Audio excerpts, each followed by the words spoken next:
Bom dia, povo amado de Deus. Como é que vocês estão por aí? Já tomaram o café de vocês? Já estão despertos? Meu café tá aqui, ó.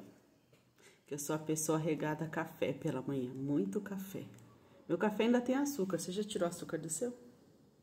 Eu ainda não cheguei nesse estágio, mas hora a gente chega lá. Uma hora a gente chega. E eu quero compartilhar hoje com vocês a mensagem do meu devocional que está lá em Gênesis 37, que fala sobre os sonhos de José. Mas com uma atenção especial ao verso 3, que diz assim: Ora, Israel gostava mais de José do que de qualquer outro filho. E o início desse capítulo 37 dos sonhos de José já nos traz uma grande causa e um grande motivo para tantas coisas que discorreram a partir daí, que era justamente por essa diferença de carinho, diferença de amor, diferença de tratamento, diferença de comportamentos, diferença de atitudes que Jacó tinha para com todos os seus filhos, em detrimento de José, que segundo a Bíblia era o seu filho preferido. Eu sou filha única, não nesses moldes que todo mundo gosta de falar, nossa, filha única, amada, sonhada, desejada, querida, teve tudo, todos os privilégios e amor sem fim. A minha vida não é esse conto de fadas que pintam sobre filhos únicos.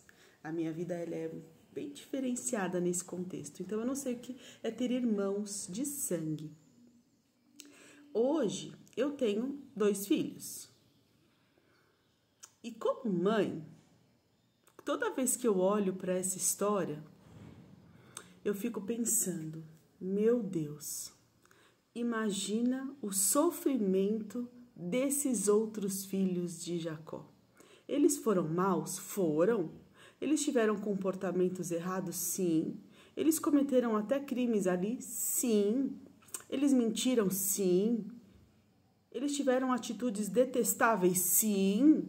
Tudo sim, para tudo isso. Só que, normalmente, nós olhamos para esses outros todos filhos de Jacó com um peso de julgamento sobre eles, dizendo tanto que eles tiveram de atitudes erradas, e colocamos muitas vezes José num lugar de como se ele fosse 100% vítima disso tudo. De fato, José também foi vítima. Ele foi vítima de um excesso de zelo, de um excesso de proteção.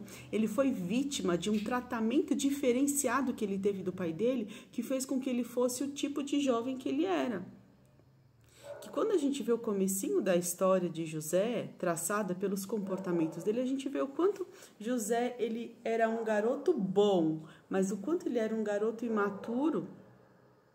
E aí ele passou por muitas coisas até ele chegar num nível de maturidade, né, até se tornar governador do Egito.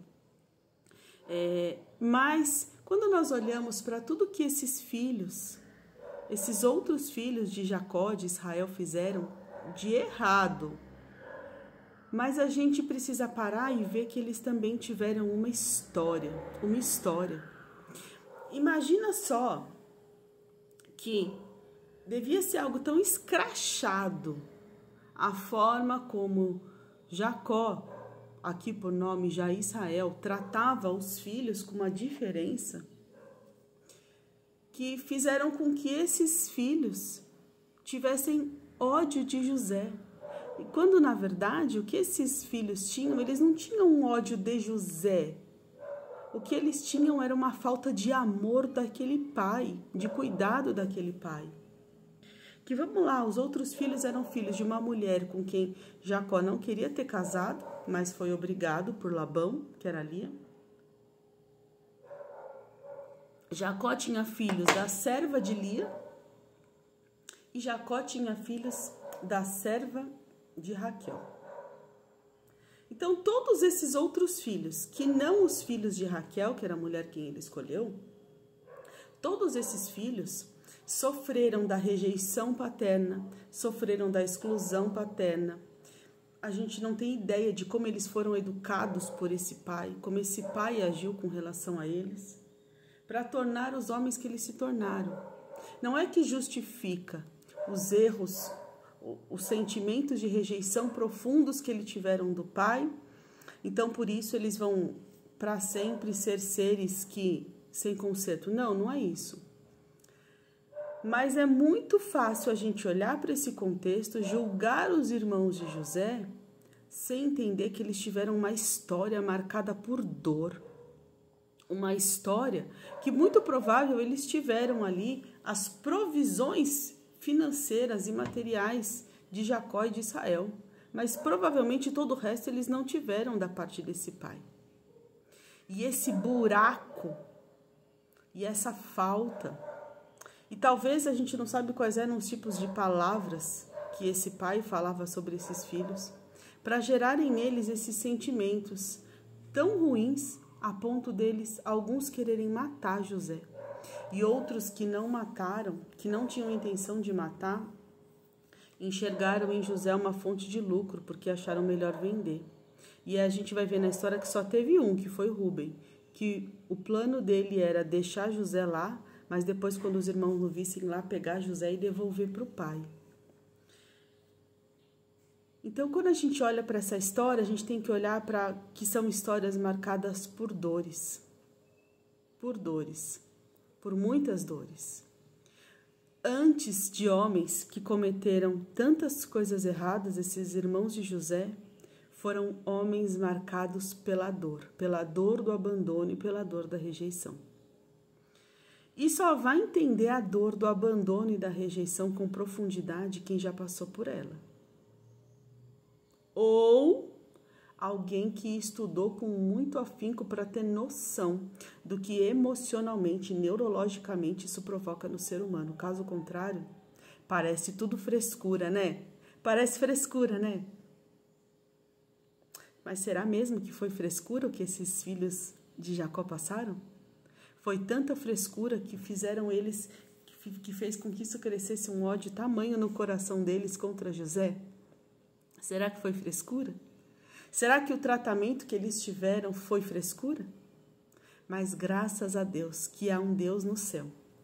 Graças a Deus que há um Jesus que veio sobre a terra para morrer pelos nossos pecados, para nos trazer o sentido e o significado da real paternidade em Cristo, porque independente de qual tenha sido as circunstâncias, e a Bíblia mesmo diz, Salmos 27 diz isso, ainda que o teu pai e tua mãe te abandonem, eu, o Senhor, cuidarei de você. Então, quem sabe se esses filhos todos de Jacó e de Israel tivessem a convicção de que havia um Deus que amava eles como pai, eles tivessem aquelas feridas saradas, curadas, tratadas, e eles não tivessem feito com José o que fizeram, porque eles teriam entendimento que, para além de um pai na terra chamado Jacó, para além de um pai na terra chamado Israel, eles tinham um pai de amor, de cuidado, de zelo no céu, que é muito maior e que tem poder, que tem amor para derramar sobre eles e para cuidar. E de repente, se talvez você se identificou com essa história, talvez você não tenha se identificado por ter sido José, o filho preferido, o filho querido, o filho que tinha tudo, o filho que o pai fazia tudo, o filho que não levava bronca, o filho que o pai tratava com amor, que para ele era tudo de maravilha e para os outros nada. Talvez essa história seja para você se identificar com esses irmãos. Mas que por meio dessa reflexão você saiba que há um Deus no céu que te ama sobremaneira, que há um Deus no céu que cuida de você mesmo quando o seu pai aqui não cuidou, que há um Deus no céu que te ama, que há um Deus no céu que zela pela sua vida e que esse mesmo Deus que está no céu, ele está aqui entre nós por meio do Espírito Santo de Deus e ele pode. E ele preencherá esse buraco do seu coração e esse vazio quando você der espaço para Ele fazer tudo o que Ele tem para fazer na sua vida e se mostrar como o Pai de amor que Ele é para você. Deus te abençoe.